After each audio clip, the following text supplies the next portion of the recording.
Hello students, how are you all? I hope you all are doing well, and today we're going to study our chapter number 1 of class 9th English. So जैसे कि हम सबको पता है class 9th के ना syllabus बिल्कुल change हो गए हैं सभी सब्जेक्ट्स के. सो अगर हम इंग्लिश की बात करें तो इंग्लिश में तो बिल्कुल एक न्यू बुक आ गई है विच इज कावेरी, है ना. तो अब इसमें ना बिल्कुल परेशान होने वाली कोई बात नहीं है क्योंकि मैंने तुम्हें सिलेबस वाली वीडियो में भी सब कुछ बताया गया है कि क्या उसमें अपडेट्स आए हैं, क्या तुम्हारा नया सिलेबस है, सो एंड सो. अगर चेक नहीं कराया तो चेक करो जाके वो वीडियो, ठीक है. तो उसी बुक का हम चैप्टर नंबर 1 आज पढ़ने वाले हैं, जो कि बहुत ही प्यारा, बहुत ही अमेजिंग, बहुत ही स्वीट सा चैप्टर है. ठीक है. इस चैप्टर में हम देखेंगे एक ग्रैंड मदर और उनकी एक ग्रैंड डॉटर जो होती है, उनके बीच का जो बॉन्ड होता है वो कितना प्यारा होता है. अब आप लोगों के जो ग्रैंड पेरेंट्स हैं, दादा दादी हैं, नाना नानी हैं, उनके साथ आप लोगों की क्या मेमोरीज है, कोई भी ऐसा किस्सा जो तुम हमेशा याद रखते हो या कभी भूल नहीं सकते, तो वो मुझे जरूर बताना. ठीक है. आज हम यहाँ पे देखेंगे जो सुधा मूर्ति जी हैं वो इस चैप्टर की ऑथर है. तो उन्होंने अपनी लाइफ का एक्सपीरियंस बताया है उनकी ग्रैंड मदर के साथ. ठीक है. तो चैप्टर शुरू करते हैं अपनी कावेरी बुक का. तो ये तुम्हारी कावेरी बुक है कुछ इस तरह की. I think most of the students को उनका नया सिलेबस मिल गया है, उनकी बुक्स आ गई हैं. अगर किसी के पास नहीं आई तो टेंशन लेने की कोई बात नहीं है. जल्द ही सभी स्कूल्स में सभी स्टूडेंट्स के पास उनकी नई बुक्स पहुंच जाएंगी. ठीक है. सभी बुक स्टोर्स पर बहुत ही जल्द ही बुक्स आ जाएंगी.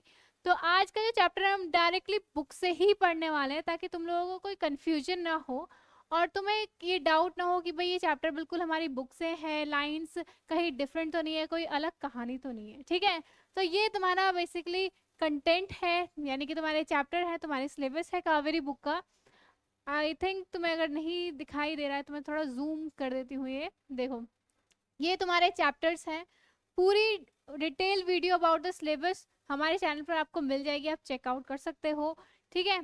इसके बाद देखते हैं अपना चैप्टर क्या है. हमारा जो आज का चैप्टर हम लोग पढ़ने वाले हैं, ये है हमारा आज का chapter, how I taught my grandmother to read.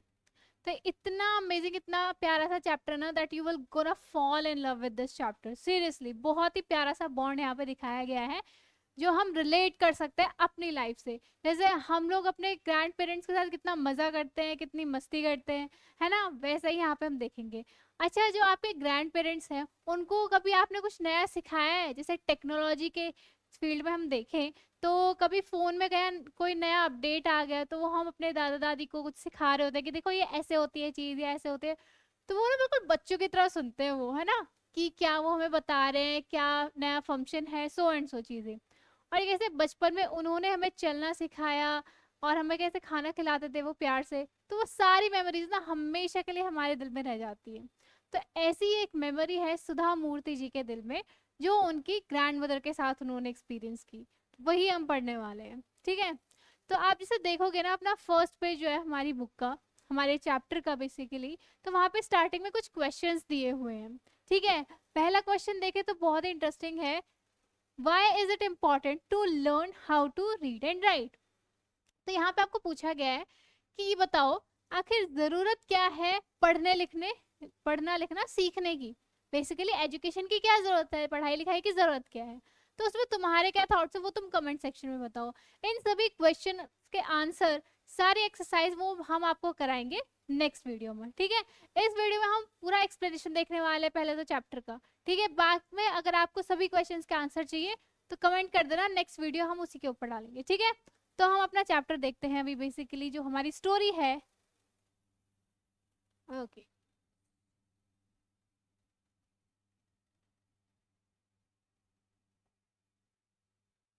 Yes, यहाँ से हमारी स्टोरी शुरू होती है.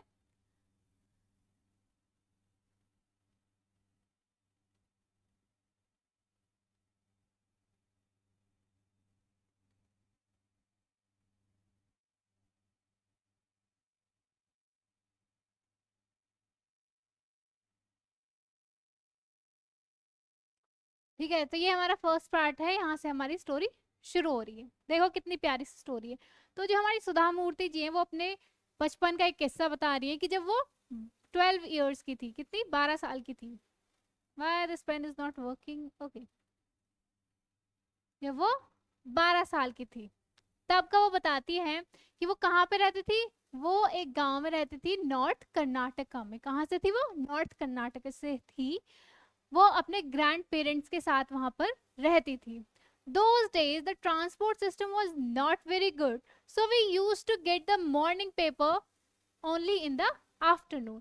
यानी कि वो उस टाइम की बात बताते हैं कि वहां पर ना ट्रांसपोर्ट सिस्टम कुछ ज्यादा खास नहीं था। कि आज तो हम देखते हैं कितने हाईवेज बन गए, इतना ट्रांसपोर्टेशन सिस्टम जो है वो इतना फास्ट हो गया है, लेकिन पहले के टाइम पे तो इतना नहीं था ना, इतनी सारी फैसिलिटीज नहीं थी, बहुत सारी प्रॉब्लम्स थी। तो उस टाइम का जो ट्रांसपोर्टेशन सिस्टम था वो भी ज्यादा अच्छा नहीं था, जिसकी वजह से जो न्यूज़पेपर होता है, जो हम देखते हैं आज के टाइम पे तो न्यूज़पेपर बिल्कुल मॉर्निंग में जल्दी जल्दी आ जाता है ना, सुबह के टाइम बहुत जल्दी से, लेकिन उस टाइम पे जो वो मॉर्निंग का न्यूज़पेपर था वो आफ्टरनून तक आता था।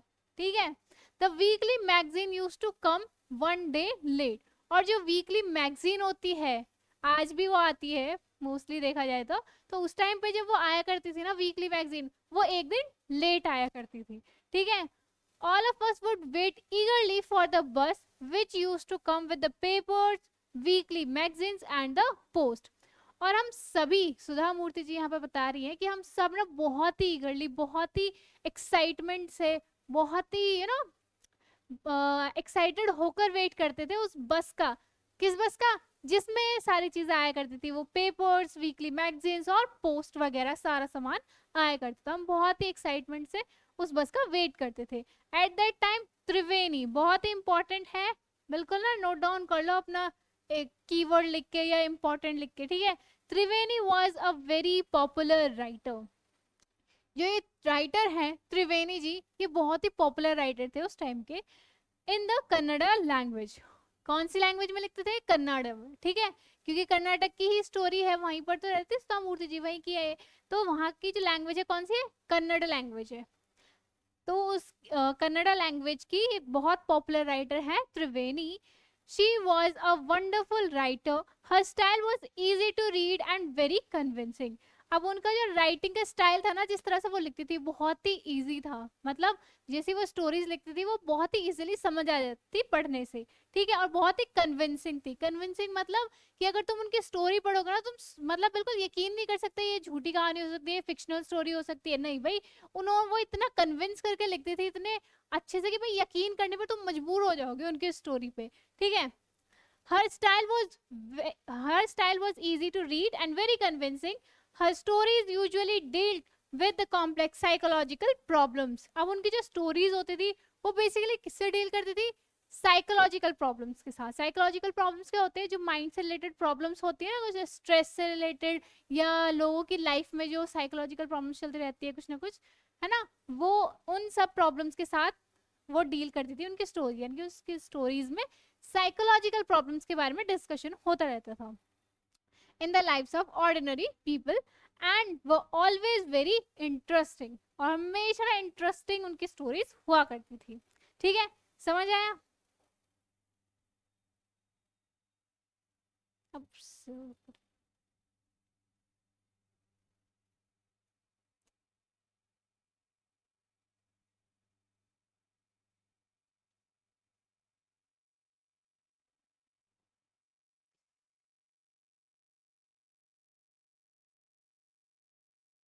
ये क्या हो गया? बच गए। पूरा रफ करना पड़ेगा।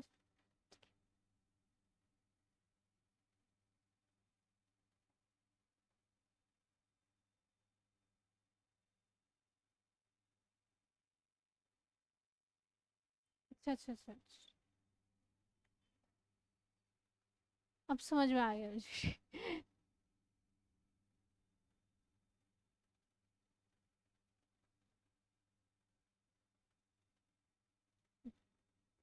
विजिबल है पूरा बोर्ड? बताओ।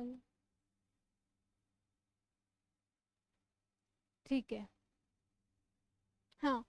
Unfortunately for Kannada literature she died very young. तो कन्नड़ा लिटरेचर के लिए मतलब बहुत ही दुर्भाग्य की बात है कि उनकी डेथ बहुत ही यंग एज में हो गई थी, यानी कि बहुत ही कम उम्र में उनकी मृत्यु हो गई थी। इवन नाउ आफ्टर 40 ईयर्स, कितने 40 साल बाद भी people continue to appreciate her novels, लोग आज भी उनकी नोवेल्स पढ़ते हैं और बहुत उन्हें अप्रिशिएट करते हैं, मतलब उनकी जो राइटिंग्स है, उनकी नोवेल्स है, उनको बहुत पसंद करते हैं। One of her novel called Kashi यात्री, बहुत इंपॉर्टेंट है, काशी यात्री के नाम से उनकी एक नोवेल है, ठीक है। इसी नोवेल के ऊपर हमारी पूरी आगे की स्टोरी होने वाली, तो बिल्कुल ना याद रख लेना ये नाम और लिख लो चाहिए तो तुम्हें, ठीक है, इंपॉर्टेंट करके।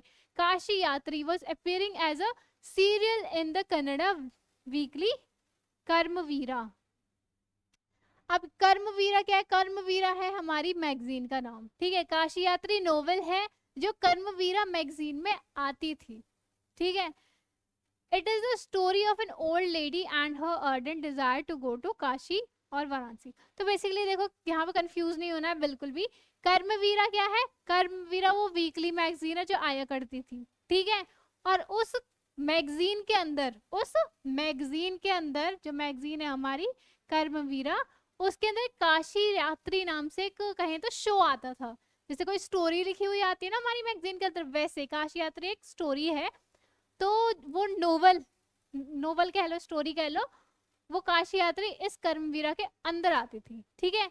लेकिन उस टाइम वो एपिसोड्स में आती थी, जैसे तुम लोग टीवी में तुम्हारी मम्मा सीरियल देखती हैं तो उसमें एपिसोड आते हैं ना डेली टू डेली, वैसे ही वीकली इस काशी यात्री नोवेल के स्टोरी के एपिसोड्स आया करते थे उसमें लिखे हुए, ठीक है। किसमें? कर्मवीरा मैगजीन में।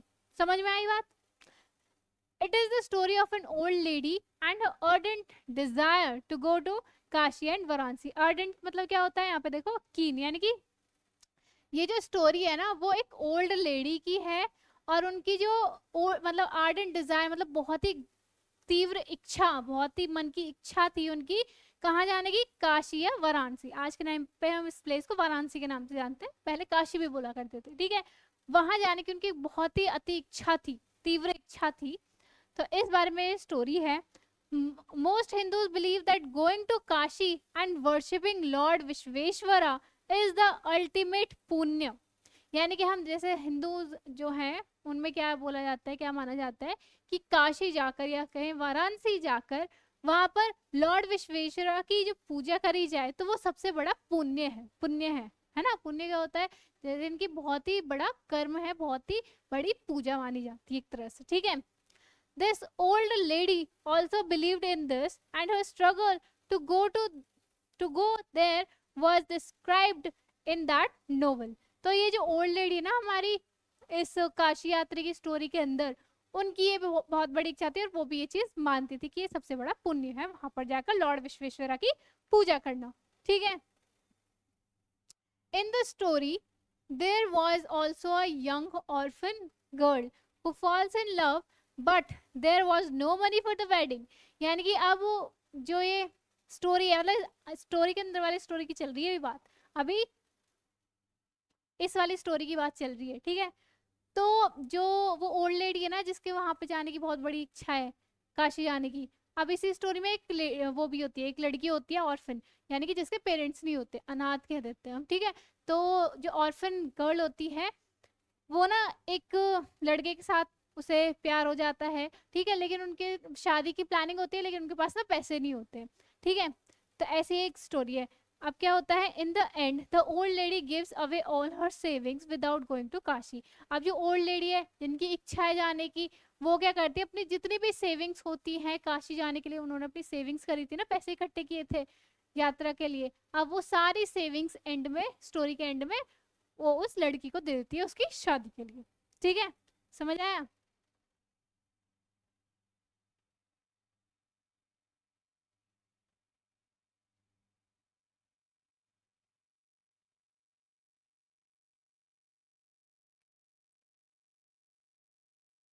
वो हाँ, in the end the old lady gives away all her savings without going to Kashi. और अपनी जो काशी जाने की इच्छा है वो, मतलब वो नहीं जा पाती फिर काशी, लेकिन वो अपनी जितने भी सेविंग्स है वो उसे दे देती है। She says the happiness of this orphan girl is more important than worshipping lord Vishweshwara at Kashi. वो कहती हैं कि काशी जाकर लॉर्ड विश्वेश्वरा की पूजा करने से ज्यादा जो हैप्पीनेस है, जो खुशी है, जो संतुष्टि मुझे मिलेगी, वो इस ऑर्फन लड़की की मदद करने से मिल रही है। ठीक है, इस लड़की की मदद करना ज्यादा इंपॉर्टेंट है अभी के लिए।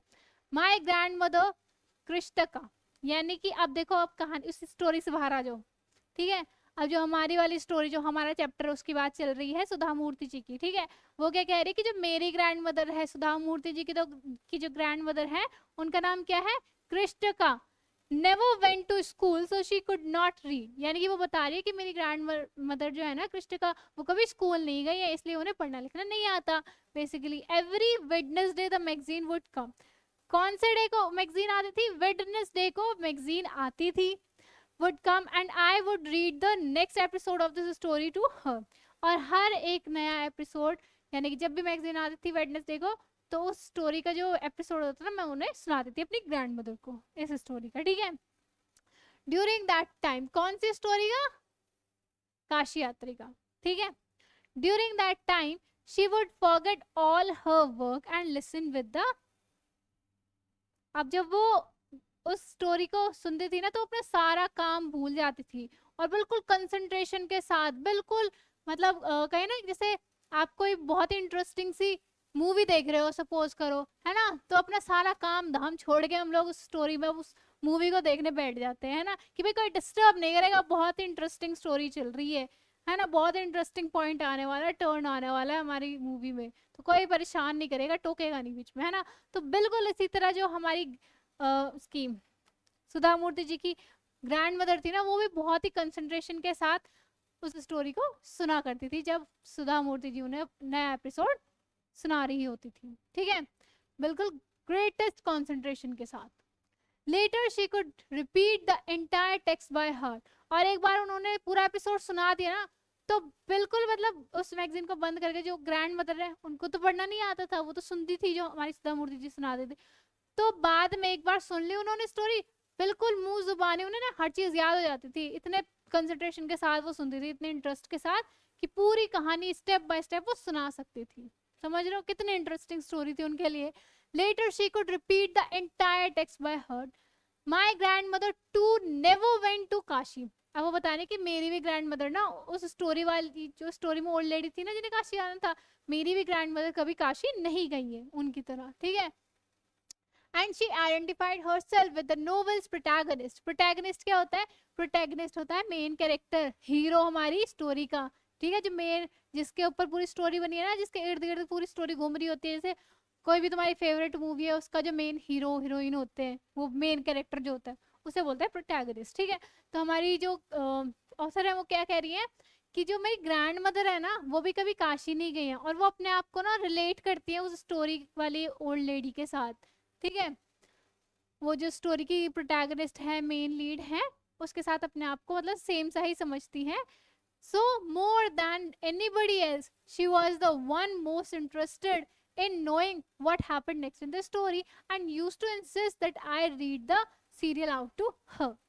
तो किसी और मतलब किसी का इंटरेस्ट हो ना हो, बट उन्हें इतना ज्यादा इंटरेस्ट था उस स्टोरी को सुनने के लिए कि वो मुझे इंसिस्ट करती थी, मुझसे बोलती थी कि नहीं बैठो, बाद में बाकी सारे काम होते रहेंगे, पहले बैठकर मुझे अगला एपिसोड सुनाओ पढ़कर कि क्या हुआ स्टोरी में आगे।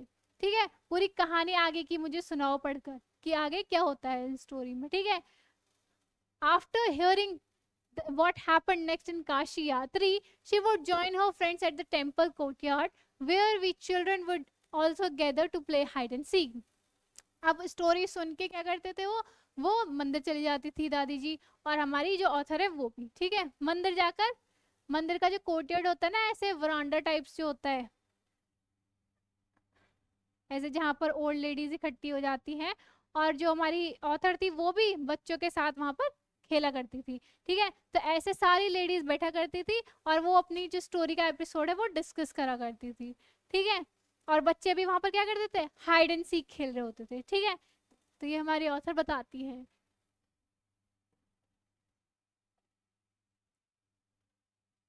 आगे,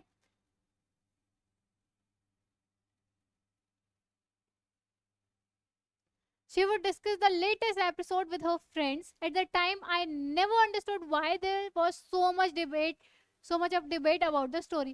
सब लोग ना डिस्कस कर रहे होते थे, जो ग्रैंड मदर वो अपने फ्रेंड्स के साथ सारी स्टोरी डिस्कस कर रही होती थी। और मुझे ये समझ नहीं आता, हमारी ऑथर कह रही है, मुझे ये समझ नहीं आता कि इतनी ज्यादा डिबेट क्यों होती थी इस स्टोरी के ऊपर, है ना, क्योंकि वो तो बेचारी बच्ची थी, उन्हें थोड़ा ना इतना इंटरेस्ट था। अब जो हमारी ग्रैंड मदर है उनकी, वो तो बहुत ज्यादा रिलेट करती थी अपने आप को उस प्रोटैगनिस्ट के साथ, है ना, मेन लीड उसके साथ जो स्टोरी की है ना। तो उन्हें तो बहुत ज्यादा एक्साइटमेंट होती थी, बहुत मजा आता था उस स्टोरी को लेके, और वो अपने फ्रेंड्स के साथ डिस्कस करती थी और डिबेट होती रहती थी उनके बीच में, है ना।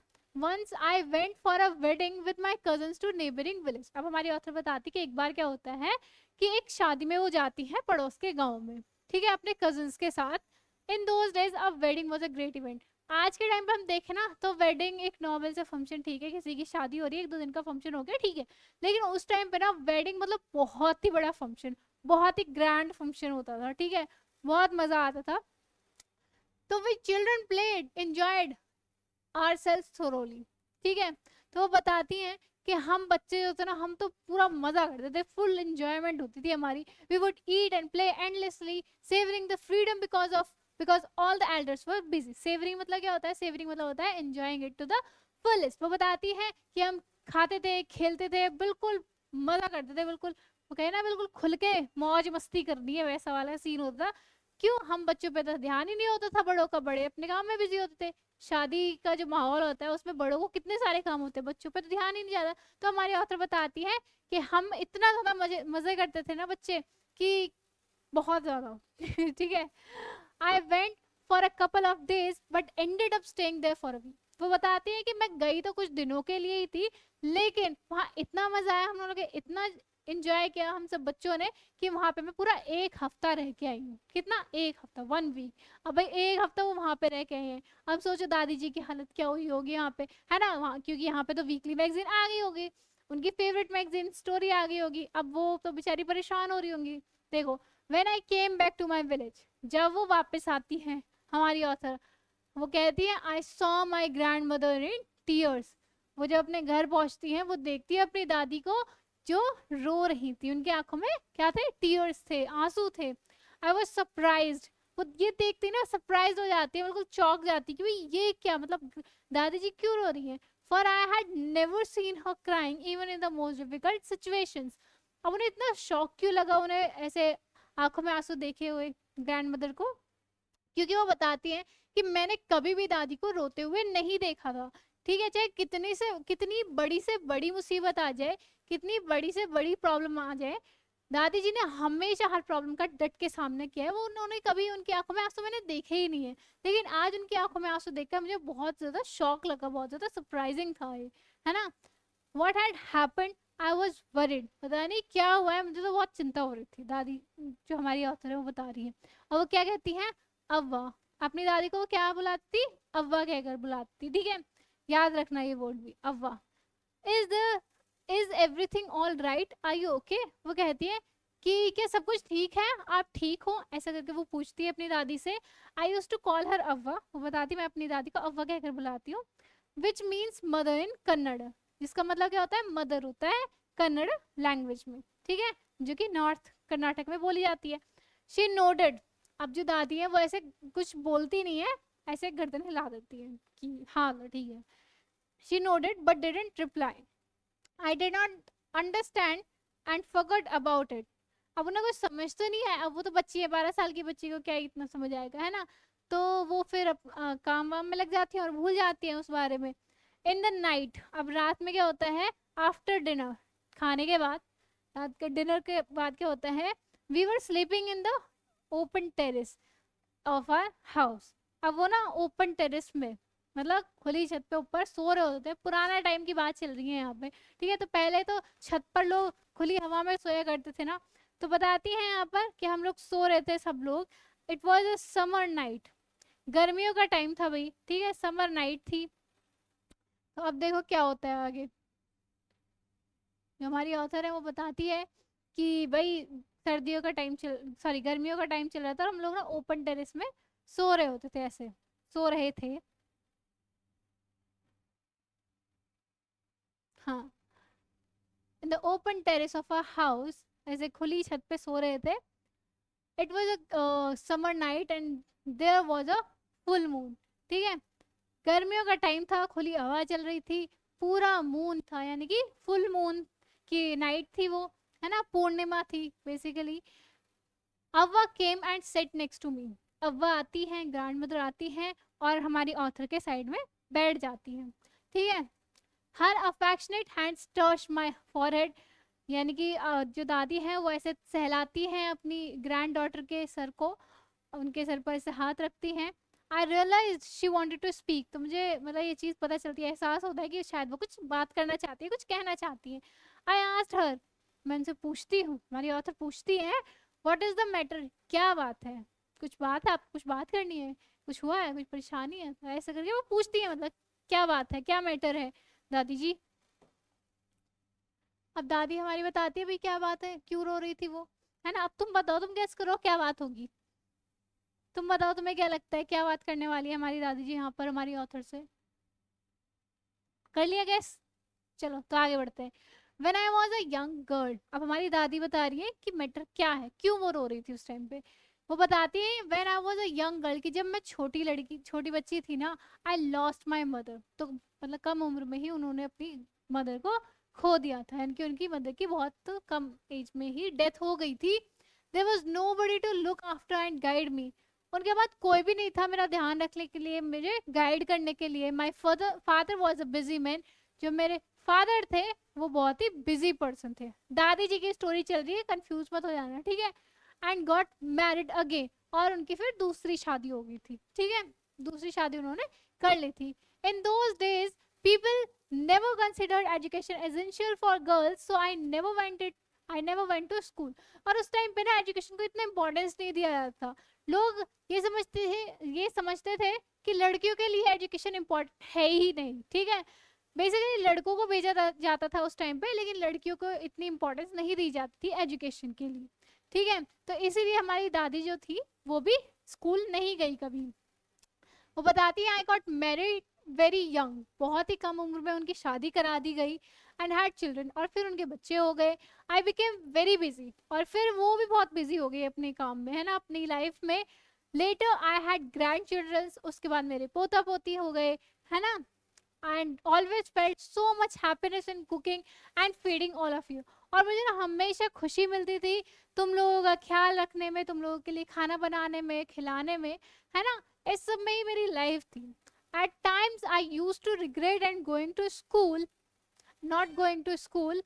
वो बताती हैं कि कभी कभी ना मुझे बहुत रिग्रेट होता है, इस बात का दुख होता है कि मैं स्कूल नहीं जा पाई। So I made sure that my children and grandchildren studied well, तो इसलिए वो कहती हैं कि भले ही मैं नहीं जा पाई, लेकिन उस चीज़ का जिसका रिग्रेट होता है ना, मतलब हमारी ग्रैंड मदर बताती है इस बात का मुझे बहुत रिग्रेट होता है कि मैं कभी स्कूल नहीं जा पाई, लेकिन मैंने ये चीज़ मेक श्योर करी कि मेरे बच्चे और मेरे पोता पोती वो अच्छे से स्कूल जाएं और अच्छे से पढ़ाई करें, ठीक है, क्योंकि उन्हें इम्पोर्टेंस पता थी एजुकेशन की, पढ़ाई की, ठीक है।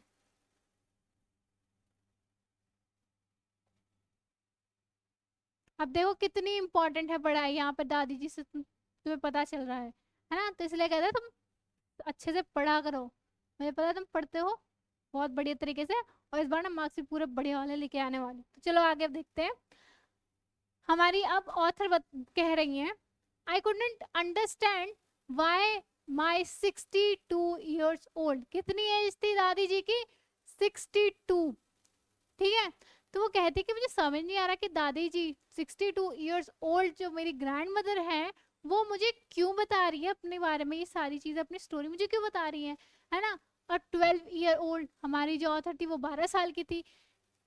The story of her life in the middle of the night, वो कहते कि इतनी रात को, है ना, मुझे पता नहीं क्यों बता रही है दादी जी अपनी स्टोरी, कहाँ 62 years ओल्ड मेरी ग्रैंड मदर 12 साल की बच्ची को ये क्यों बता रही है आधी रात में। But I knew I loved her immensely. Immensely मतलब extremely. And there had to be some reason why she was talking to me. तो वो कहती है कि पर मुझे ये पता है कि मैं अपनी दादी से ना बहुत ज्यादा प्यार करती हूँ। इमेंसली मतलब बहुत ही ज्यादा अच्छे से, मतलब बहुत ज्यादा प्यार करते हैं ना अपने पेरेंट्स से, अपने ग्रैंड पेरेंट्स। तो वही हमारी जो ऑथर है वो कहती है कि बस मुझे ये पता है मैं अपनी दादी से बहुत ज्यादा प्यार करती हूँ, और जरूर कोई रीजन होगा कि वो मुझे ये सब बता रही हैं, इन सब के बारे में बात कर रही हैं। I looked at her face, वो कहती है मैंने उनके चेहरे की तरफ देखा, इट वॉज अनहैप्पी, उनका चेहरा ना खुश नहीं थी वो, ठीक है, तो बहुत ही अनहैप्पी थी वो, एंड हर आईज वो फिल्ड विद टीयर्स, और उनकी आंखों में आंसू भर आए थे। She was a good looking lady, मतलब जो हमारी ग्रैंड मदर हैं उधर की, वो काफी गुड लुकिंग लेडी थी, सुंदर थी हमारी दादी जी, who was usually always smiling, और उनका चेहरा हमेशा स्माइलिंग रहता था, मतलब खुशी रहती थी उनके चेहरे पर, स्माइल करती रहती थी वो। इवन टुडे, आज भी, I can not forget the word expression on her face, I lean forward and held her hand, यानी कि जिस दिन वो ये चैप्टर, वो स्टोरी लिख रही है ना हमारी सुधा मूर्ति जी, वो बताती है कि मैं आज भी उनका वो वर्ड एक्सप्रेशन भूल नहीं सकती हूँ। एंड फिर वो क्या करती हैं, वो थोड़ा ना उनके पास झुकती हैं और उनका हाथ ऐसे अपने हाथ में लेती हैं, ऐसे पकड़ती हैं, और क्या कहती हैं, अव्वा डोंट क्राई, अव्वा आप रो मत, व्हाट इज द मैटर, क्या बात है, क्या मैटर है, can I help you in any way, क्या मैं किसी भी तरीके से आपकी मदद कर सकती हूँ, आपकी हेल्प कर सकती हूँ। तो हमारी ग्रैंड मदर कहती हैं, yes I need your help, कि हाँ तुम मेरी मदद कर सकती हो, मुझे तुम्हारी मदद की ज़रूरत है। यू नो वेन यू वो अवे, तुम्हें पता है जब तुम यहाँ पर नहीं थी, शादी में गई थी, तब क्या हुआ था, कर्मवीरा केम, कर्मवीरा मैगजीन, ठीक है, दादी जी बताते हैं कर्मवीरा आई, वो मैगजीन आई हमेशा की तरह, वीकली जो मैगजीन है।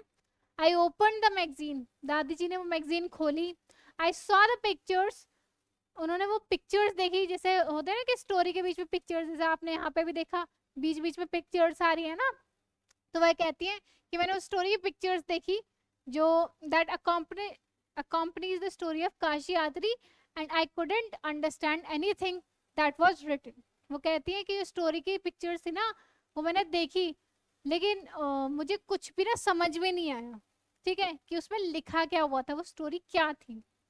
Many times I rubbed my hands over the pages wishing they could understand what was written, उन्होंने बहुत बार उन पेजेस पर अपने हाथ ऐसे रब किए, फेरे, कि शायद कुछ तो समझ आ जाए उस स्टोरी में लिखा गया है, लेकिन इससे तो कुछ होने वाला नहीं है, ऐसे हाथ रब करके तो हमें समझ नहीं आता ना क्या क्या लिखा हुआ है। तो वो भी ये जानती थी कि उन्हें नहीं आएगा समझ, उन्होंने कई बार कोशिश करी कि कुछ समझ आ जाए, उसे पेजेस को पलट के उन पे हाथ रब करके, लेकिन उन्हें कुछ भी समझ नहीं आया कि क्या लिखा हुआ था। But I knew it was not possible, उन्हें पता था कि ऐसे करने से नहीं आएगा समझ में, if only I was educated enough, लेकिन अगर मैं पढ़ी लिखी होती, मुझे एजुकेशन टाइम से मिली होती, मैं पढ़ी लिखी लेडी होती, तो मुझे समझ आ जाता है ना, बिना एजुकेशन के तो नहीं समझ सकते क्या लिखा हुआ है। I waited eagerly for you to return, मैंने बहुत ही उत्सुकता से, बहुत ही डिस्परेट होकर तुम्हारा वेट करा कि तुम कब वापस आओ। I felt you would come early, मुझे लगा तुम जल्द ही वापस आ जाओगी, एंड रीड फॉर मी, और मुझे ये स्टोरी पढ़कर सुनाओगी। I even thought of going to the village and asking you to read for me, मैंने एक बार तो ये भी सोचा कि मैं जाऊं उसी गांव में जहां पर शादी थी, और तुमसे वहां जाकर बोलूं कि मुझे पढ़कर सुनाओ उस स्टोरी का नेक्स्ट एपिसोड क्या है। आई कुड, ठीक है, लेकिन अब वो ये तो कर नहीं सकती थी ना कि वहां पर जाके शादी में हमारी जो ऑथर है उनको बोले कि भाई मुझे सुनाओ आगे स्टोरी क्या है। तो हमारी जो दादी जी वो कहती है कि मुझे तो एक बार ये भी ख्याल है कि मैं वहां पर जाकर ही तुमसे बोलूं कि मुझे आगे की स्टोरी सुनाओ, या फिर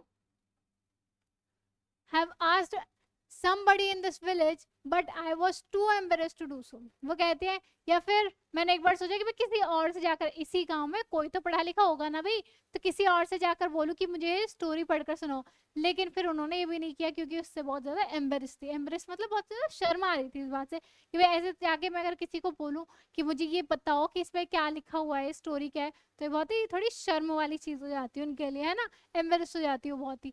आई felt very dependent and helpless, उस टाइम पे ना मुझे बहुत इंडिपेंडेंट फील हो रहा था, मैं बहुत ज्यादा डिपेंडेंट थी और हेल्पलेस थी, ठीक है। वी आर वेल ऑफ, यानी कि हमारे पास अच्छा खासा पैसा है, हम लोग अच्छा कमा रहे हैं, बहुत ही हमारी अच्छी खासी लाइफ स्टाइल है, but what use is but what use is money when I can not be independent, लेकिन इस पैसे का क्या मतलब, इस मनी का क्या मतलब जब मैं इंडिपेंडेंट ही नहीं हूँ, मैं डिपेंडेंट हूँ किसी और पर, I didn't know what to answer. हमारी जो ऑथर है वो कहती है कि मुझे समझ नहीं आ रहा मैं अब इस चीज का, इस बात का दादी को क्या आंसर करूं।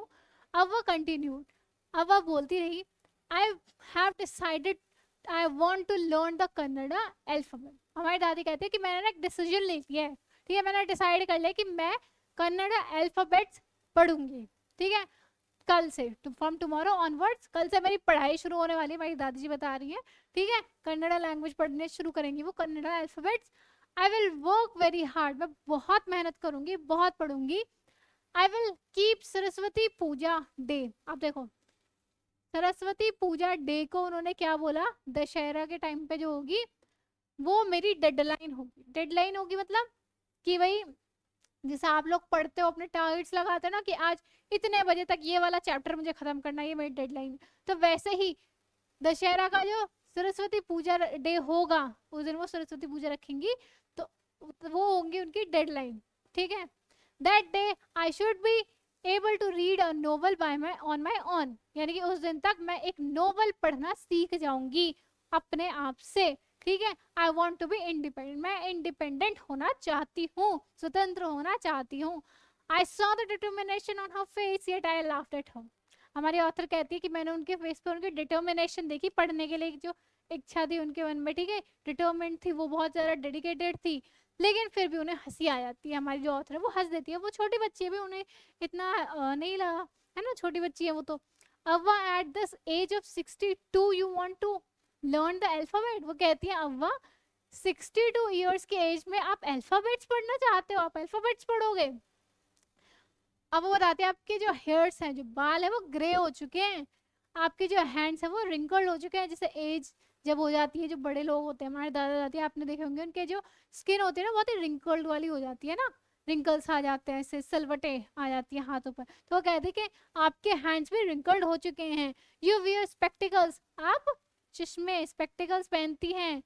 And you work so much in the kitchen, और आपको बहुत ज्यादा काम भी होता है किचन में, आप कितना काम करते हो, है ना। Childishly I made fun of the old lady.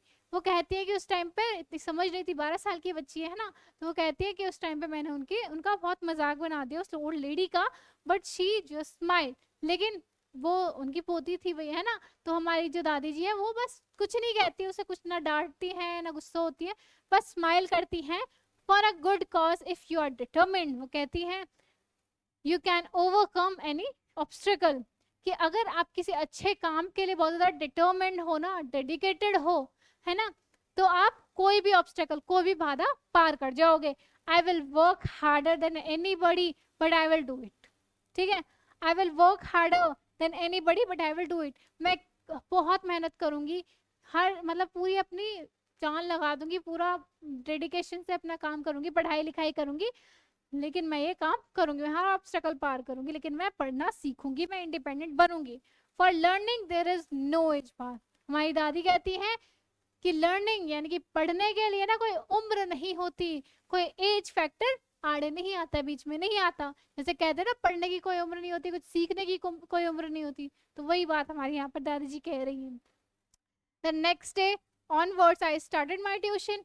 अब नेक्स्ट डे अगले दिन से हमारी जो ऑथर है सुधा मूर्ति जी, वो अपना ट्यूशन शुरू कर देती हैं। अव्वा वॉज अ वंडरफुल स्टूडेंट। वो बताती है अव्वा यानी जो ग्रैंड मदर है वो एक वंडरफुल स्टूडेंट थी, बहुत ज्यादा मेहनती थी हमारी दादी जी। The amount of homework, the amount of homework she did was amazing. यानी कि जैसे होमवर्क देते ना हमारे स्कूल में, तो वैसे ही हमारी जो ऑथर थी वो भी अपनी ग्रैंड मदर को होमवर्क दिया करती थी, क्योंकि वो तो उनकी स्टूडेंट थी ना भाई। तो वो कहती है हमारी author Avva was a wonderful student, the amount of homework she did was amazing, कि जितना ज्यादा वो होमवर्क करती थी ना वो बहुत ही अमेजिंग, बहुत बढ़िया तरीके से वो पढ़ाई करती थी, हार्ड वर्क करती थी, ठीक है, बहुत ज्यादा होमवर्क करती थी वो। She would read, repeat, right and recite, ठीक है, वो पढ़ती थी फिर रिपीट करती थी चीजें क्या लिखी हुई है, जैसे बच्चे छोटे बच्चे होते हैं ना कि लेटर्स को रिपीट करते हैं ताकि उन्हें मेमोराइज हो जाए, याद हो जाए, तो वो करती थी, लिखती थी, सुनाती थी, फिर पढ़ती थी, वो पूरा उनका जो साइकिल था वो चलता था।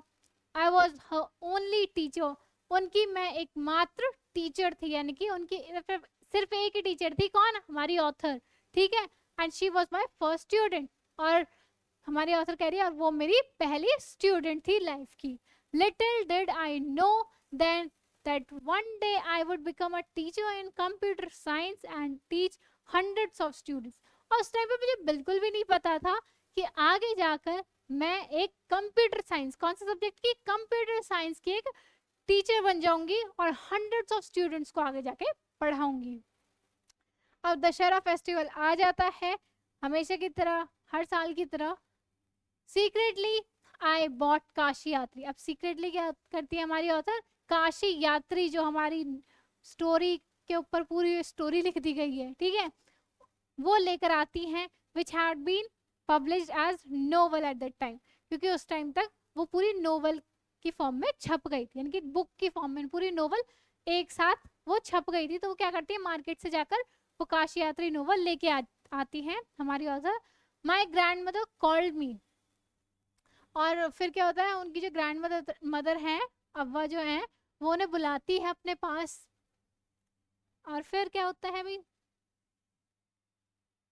कहाँ पर बुलाती है वो? पूजा प्लेस पर, जहाँ पे पूजा होती है ना, वहां पर बुलाती है वो अपनी पोती को, दादी जी। And made me sit down on a stool, और स्टूल पर उन्हें बिठा देती हैं। She give me a gift of frock material, और उन्हें क्या गिफ्ट देती है? एक फ्रॉक का मटेरियल, यानी कि फ्रॉक का कपड़ा उन्हें गिफ्ट करती है, ठीक है। फ्रॉक का मटेरियल मतलब जैसे जो आपकी मम्मा होती हैं वो सूट पहनती है ना, बेसिकली सूट जो होता है, तो उसका क्या कपड़ा लेके आती है, वो सूट कपड़े में होता है, फिर उनको सिलवाने के लिए डालते हैं, तो वैसे वो फ्रॉक का मटेरियल उन्हें गिफ्ट करती है। Then she did something unusual, और फिर ना कुछ अजीब, अनयूजुअल मतलब जो यूजुअल, जो डेली चीजें होती है ना, वो बहुत ही यूजुअल चीज होगी, लेकिन उनसे कुछ अलग हटके डिफरेंट हो जाए तो वो अनयूजुअल हो गया, ठीक है। तो एक अनयूजुअल सी एक्टिविटी कर देती है दादी जी। क्या करती है अनयूजुअल? शी बेंड डाउन, वो झुकती है, एंड टच्ड माय फीट, और अपनी पोती के, सुधा मूर्ति जी के पैर छूती है, ठीक है। अभी तो बहुत ही अजीब सा हो गया, क्योंकि छोटे बड़ों के पैर छूते हैं, बड़े थोड़ी ना छोटों के पैर छूते हैं, तो ये अनयूजुअल थिंग हो जाती है हमारी ऑथर के लिए। वो कहती है वो surprised and taken aback, taken aback मतलब सरप्राइज बाय समथिंग अनएक्सपेक्टेड। वो कहती है बहुत ही सरप्राइजिंग, बहुत ही शॉकिंग सा मेरे लिए मोमेंट था। Elders never touch the feet of youngsters, बड़े कभी छोटों के पैर तो नहीं छूते। We have always touch the feet of God, elders and teachers, हम हमेशा गॉड, भगवान जी के, बड़ों के और अपने टीचर्स के पैर छूते हैं। We consider that as a mark of respect, क्योंकि पैर छूना तो रिस्पेक्ट करना होता है ना, बड़ों की रिस्पेक्ट करते हैं, भगवान जी की रिस्पेक्ट करते हैं, तो रिस्पेक्ट का साइन होता है पैर छूना। It is a great tradition but today the reverse had happened, it was not correct.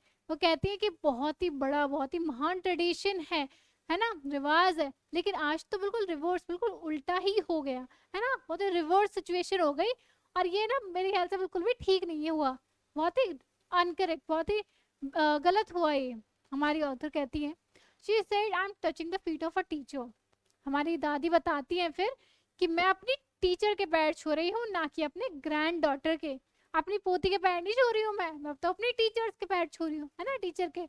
A teacher who taught me so well, उस टीचर के जिसने मुझे बहुत अच्छे से बहुत सब कुछ सिखाया, है ना, with so much of affection, यानी कि बहुत ही प्यार से, बहुत ही अफेक्शनेटली मुझे चीजें सिखाई, that I can read any novel confidently in such a short period, इतने प्यार से, इतने अच्छे से कि मैं कोई भी नॉवल बिल्कुल कॉन्फिडेंस के साथ पढ़ सकती हूँ इजीली, अपने आप से, इतने कम टाइम में, है ना, इतना कुछ पढ़ाया, इतना सिखाया।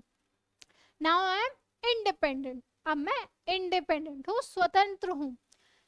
It is my duty to respect a teacher, ये मेरी ड्यूटी है कि मैं अपने टीचर की रिस्पेक्ट करूँ। Is it not written in our scriptures that a teacher should be respected irrespective of the gender और एज। वो कहती हैं कि क्या ये हमारे स्क्रिप्चर्स, यानी कि शास्त्रों में नहीं लिखा हुआ, स्क्रिप्चर्स मतलब ओल्ड, जो स्क्रिप्चर्स यानी कि पुरानी बुक्स होती हैं, कथाएं होती हैं, है ना, जो हमारे जिन पे नो बहुत सारी रस्म रिवाज ट्रेडिशन लिखे होते हैं, वो उन स्क्रिप्चर्स पे ये लिखा नहीं हुआ है क्या कि हमें अपने बड़ों के पैर छूने चाहिए, उनकी रिस्पेक्ट करनी चाहिए, अपने टीचर्स की रिस्पेक्ट करनी चाहिए। इट डजेंट मैटर कि उनका जेंडर क्या है, एज क्या है, हमें ये नहीं देखना चाहिए। अगर वो हमारी टीचर है तो हमें उनकी रिस्पेक्ट करनी चाहिए, ये हमारी दादी जी कह रही है। I did return her namaskara to her by touching her feet and give my gift to my first student. अब हमारी जो ग्रैंड वो है ऑथर है, वो क्या करती है, वो फिर अपनी रिस्पेक्ट शो करती हैं अपनी दादी के प्रति, अपने बड़े के प्रति। क्या करती है, वो अपना नमस्कार देती हैं उन्हें और उनके पैर छूती हैं और अपना गिफ्ट उन्हें देती हैं, अपने पहले स्टूडेंट को। She opened it and immediately and read immediately the title Kashi यात्री। अब जैसे ही हमारी ग्रैंड मदर अव्वा वो गिफ्ट ओपन करती हैं, तो वो बुक देखती हैं जिसका टाइटल होता है काशी यात्री बाय त्रिवेणी। वो ये रीड करती हैं। त्रिवेणी कौन है, उसके राइटर है नोवेल की, ठीक है। और वो एकदम से ना जैसे वो अनरैप करती हैं उस गिफ्ट को, तो वो एकदम से पढ़ती हैं Kashi Yatri by Triveni and publishers name, ठीक है, पब्लिशर का नाम। I knew then that my student had pass with flying colours. और ये देखते ही, मतलब जैसे ही उन्होंने गिफ्ट ओपन करा, एकदम से उन्होंने पढ़ा बुक का टाइटल, जो नाम है, क्या नाम है, काशी यात्री बाय त्रिवेणी। अब ये देखते कि भाई एकदम से उन्होंने खोलते ही पढ़ लिया है खुद से टाइटल और पब्लिशर का नाम और ऑथर का नाम, तो वो एकदम ना खुश हो जाती है हमारी जो ऑथर है कि भाई मेरा स्टूडेंट ना बिल्कुल फ्लाइंग कलर से, बिल्कुल बढ़िया मार्क्स से ना पास हो गया है। क्योंकि उन्हें यही तो उन्हें सिखाना था, पढ़ना लिखना, अब वो पढ़ना सीख गई है ना। तो बिल्कुल फ्लाइंग कलर्स के साथ, बढ़िया मार्क्स के साथ मेरी स्टूडेंट हो गई है पास। हमारी जो ऑथर है वो ये कहती है, ठीक है। ये यहीं पर हमारा चैप्टर हो जाता है एंड। और ऑथर कौन है, मैंने आपको स्टार्टिंग से ही बताते आ रही हूँ, सुधा मूर्ति जी हमारी ऑथर हैं इस चैप्टर की, ठीक है। आई होप आपको ये चैप्टर बिल्कुल अच्छे से समझ आ गया होगा। कोई भी डाउट रहता है, कोई भी क्वेरी है, कमेंट में पूछ सकते हो, आपको हर क्वेरी के आंसर्स दिए जाएंगे। और इस चैप्टर के जितने भी क्वेश्चन आंसर्स हैं, अगर वो तुम्हें चाहिए सारे सोल्यूशंस, तो मुझे कमेंट में बता देना, हम फटाफट से आपके लिए वो वीडियो भी लेकर आएंगे, ठीक है। अब कोई भी डाउट है तो मुझे बता सकते हो। अब हम मिलेंगे नेक्स्ट वीडियो में किसी और चैप्टर या पोएम के साथ, या किसी और ग्रामेटिकल टॉपिक के साथ। अगर तुम्हें कोई भी ऐसा टॉपिक है, कोई चैप्टर है जो तुम्हें अभी पढ़ना है या जानना है, तो मुझे बता सकते हो। तब तक के लिए bye bye, take care and very congrats for your new journey. Class 9th में आ गए हो, सीनियर हो गए हो, तो बिल्कुल बढ़िया वाली पढ़ाई भी करके चलनी, क्योंकि नेक्स्ट ईयर तुम्हारे बोर्ड्स है, तो बोर्ड्स में भी बिल्कुल 100 on 100 लेके आने हैं, और 9th में तो हम लेके ही आने वाले हैं, ठीक है। तो चलो बाय बाय, हम मिलेंगे नेक्स्ट वीडियो में।